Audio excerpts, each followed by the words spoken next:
Faizan Madina channel کی پیشکش۔ جماعت، یہ دیوبندی جماعت، تبلیغ جماعت جو گاؤں گاؤں دیہات قریہ قریہ پہنچ کر دین کا کام کرتے ہیں، آپ کے گاؤں میں نہیں ہے لیکن اڑوس پڑوس میں ہے، اڑوس پڑوس میں ہے آپ کے۔ یہ تبلیغ جماعت والے، ان کے علماء دیوبند، ہمارا ان سے اختلاف کہاں ہے؟ 100 سال کے اندر اختلاف ہے، 100 سال سے اوپر اختلاف نہیں ہے، 100 سے 150 سال اس سے اوپر اختلاف نہیں ہے۔ ان کے علماء نے اپنی کتابوں میں اللہ کے نبی علیہ السلام کی جناب میں، ان کی بارگاہ باعظمت میں ایسے خبیث کلمات لکھے ہیں جسے پڑھنے کے بعد مومن کی روح کانپ جاتی ہے، جیسے خباثتوں کا خمیر۔ دیوبندی جماعت کا سریل امیر ملا اشرف علی تھانوی کہاں پیدا ہوا تھا؟ تھانہ میں، اور مرا کہاں تھا؟ پخانہ میں۔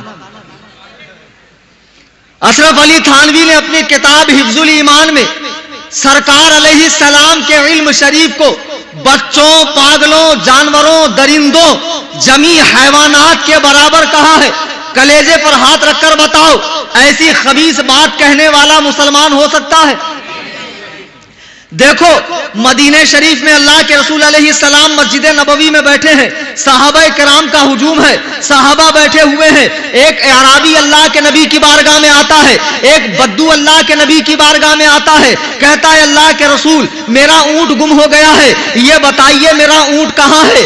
آنے کے بعد وہ سوال کرتا ہے، دو لوگ اللہ کے نبی کی بارگاہ سے اٹھتے ہیں، یہ دو لوگ مسلمان ہیں، نبی کے پیچھے نماز پڑھتے ہیں، رخ والضحیٰ کو دیکھتے ہیں، زلف واللیل کو دیکھتے ہیں، یہ دونوں مسلمان ہیں، یہ دونوں باہر نکل کر کہتے ہیں کیسا پگلا ہے، اگر اونٹ گم ہو گیا ہے تو جنگل میں تلاشنا چاہیے، کھیت کھلیان میں تلاشنا چاہیے، ارے نبی کو کیا معلوم اونٹ کہاں ہے؟ انہوں نے کتاب نہیں لکھی، انہوں نے مدرسہ قائم نہیں کیا، انہوں نے یہ عقیدہ قوم کو نہیں دیا کہ نبی سے زیادہ علم شیطان کو ہے، یہ نہیں کہا نبی جیسا علم بچوں، پاگلوں، جانوروں کو ہے، صرف اتنا کہا اگر اونٹ گم ہو گیا تو نبی کو کیا معلوم؟ یہ کہہ کر یہ لوگ واپس آئے تو بلبل سدرا حضرت جبریل امین قرآن کی آیت لے کر اتر رہے ہیں،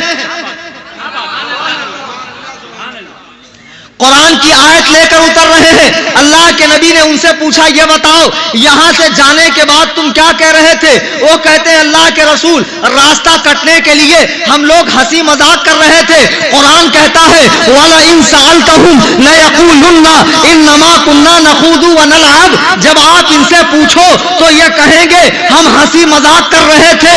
قُلْ أَبِاللَّهِ وَآيَاتِهِ وَرَسُولِهِ كُنتُمْ تَسْتَهْزِئُونَ، تم فرماؤ کیا اللہ، اس کے رسول اور اس کی آیتوں سے مذاق کرتے ہو؟ لا تعتذروا، بہانے نہ کرو، قد کفرتم، تم کافر ہو چکے ہو، بعد ایمانکم، ایمان لانے کے بعد۔ زمانہ خیر القرون کا مسلمان، رسول اللہ کا دیدار کرنے والا مسلمان اگر یہ کہے اونٹ گم ہو گیا تو نبی کو کیا معلوم؟ قرآن کہتا ہے لا تعتذروا قد کفرتم بعد ایمانکم، بہانے نہ بناؤ، تم کافر ہو چکے ہو۔ ایمان لانے کے بعد 14ویں صدی میں انگریزوں کا نمک خوار، نمک حلال ملا اگر یہ کہے نبی جیسا علم بچوں، پاگلوں، جانوروں کو ہے، بتاؤ کیا وہ مسلمان ہے؟ پیچھے والوں کا اس مسئلے میں کچھ اختلاف ہے کہ بھیا؟ ہو سکتا ہے یہاں بھی محقق لوگ بیٹھے ہوں، آج کل بڑے محقق لوگ پیدا ہو گئے، عجیب عجیب پیدا ہو گئے۔ ایک صاحب مجھ سے ٹکرائے، ٹکرانے کے بعد دہلی ایئرپورٹ پر تشریف لائے، ان کا وجود نامسعود جب میرے قریب آیا تو میں نے دیکھا جبل اللحم، گوشت کا پہاڑ، معلوم پڑتا تھا کہ ہندوستان کے وزیر رزق و خوراک ہیں۔ بولے مولانا آپ کہیں دیکھے دیکھے لگ رہے ہیں؟ میں نے کہا دیکھا ہوگا۔ بولے آپ کا اس میں گری کیا ہے؟ آپ کا اس میں گری؟ میں نے کہا کلیم حنفی۔ بولے اچھا آپ وہی ہیں جو فون پر مناظرہ کرتے ہیں؟ تو میں نے کہا فون پہ مناظرہ کرنا حرام ہے، شرک ہے، ناجائز ہے، کیا ہے؟ بولے نہیں کچھ نہیں ہے لیکن آج ہم سے بھی ہو جائے۔ تو میں نے کہا للہ یہ جگہ مناسب نہیں ہے، یہاں پر ہندو ہم دونوں کو مسلمان سمجھ رہا ہے اور کہیں گا دو ملا آپس میں کیوں لڑ رہے ہیں؟ تو ایک کام کرو باہر نکلو تو تمہارے ذوق کے مطابق تمہیں سامان دیا جائے۔ نہیں بولے آج ہی ہو جائے، یہی ہو جائے۔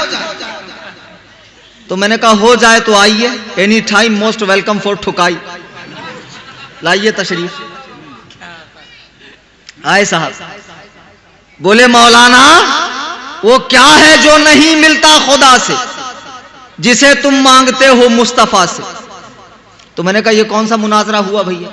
نہیں, بولے جواب دینا پڑے گا آپ کو. وہ کیا ہے جو نہیں ملتا خدا سے جسے تم مانگتے ہو مصطفیٰ سے؟ میں نے کہا سن, وہ چندہ ہے جو نہیں ملتا خدا سے جسے تم مانگتے ہو سعودیہ سے.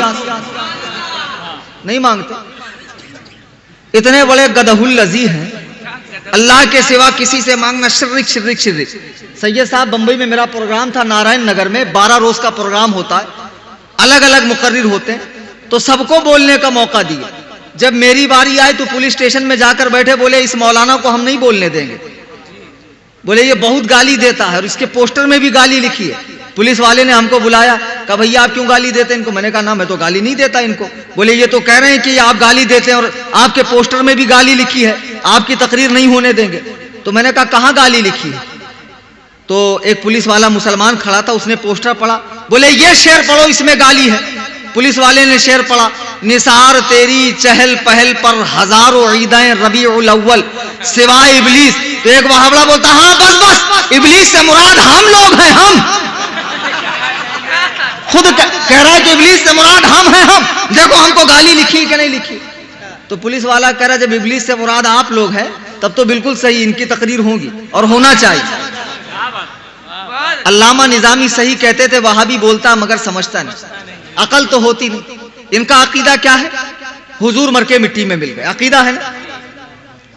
یہاں کوئی واقعی میں عالم بیٹھا ہو جو درس نظامی کا ماہر ہو تو اس سے پوچھنا, عربی زبان کی ایک لغت ہے لسان العرب, اور لغت کسی مسلک کی نہیں ہوتی, متفقن علیہ ہوتی لغت, ڈکشنری. اس میں لفظ حضور کا معنی دیکھو, یہ کیا کہتے ہیں؟ نبی مر کے مٹی میں مل گئے. لسان العرب میں علامہ منظور افریقی رحمہ اللہ حضور کا معنی لکھتے ہیں قریب رہنے والا, پاس رہنے والا. یہ لوگ خود کہتے ہیں نا حضور صلی اللہ علیہ وسلم, گدھے کہتے بھی ہیں کہ قریب رہنے والے, اور پھر کہتے ہیں کہ مٹی میں مل گئے. یہی ان کے اندر ہے. علامہ نظامی فرماتے تھے وہابی بولتا ہے مگر سمجھتا نہیں, اور حقیقت ہے نہ ان کے بڑوں کے پاس عقل تھی نہ ان کے پاس عقل ہے. بک تو دیں گے, بکتے بھی نہیں ہے, بکتے ہیں. بک دیں گے لیکن معلوم نہیں کیا بکا. ایک صاحب بڑے تاؤ میں آئے, بولے مولانا آپ ہمارے پیچھے نماز کیوں نہیں پڑھتے؟ تو میں نے کہا تو مصیبت کون سی یار, میں تیرے پیچھے نماز کیوں پڑھوں, نماز کا وقت بھی تو نہیں ہے, تو ہے کون؟ بولے مولانا میں دیوبندی. تو میں نے کہا سن, اللہ نے عورتوں کو 3 چیز نہیں دی.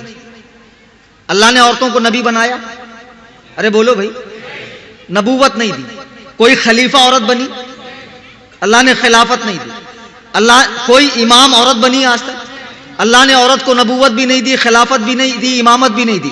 میں نے کہا سن, ہم اللہ کے بندے اور ہماری مسجد میں امام اللہ کا بندہ, تو بندے کی نماز بندے کے پیچھے ہوتی ہے, بندے کی نماز بندے کے پیچھے ہوتی. اب میں اللہ کا بندہ اور تو دیو کی, اب بندے کی نماز بندی کے پیچھے ہوگی, بندے کی نماز بندی کے پیچھے ہوگی, اور بھی بندی کس کی؟ دیو کی. عقل تو ہے نہیں, بول تو دیں گے دیو بندی. اتنا گھٹیا نام ہے کہ نام سے ہی کراہت ہوتی ہے. بہرحال انہی دیوبندی مولویوں نے اپنی کتابوں میں یہ ساری خباثت لکھی ہے.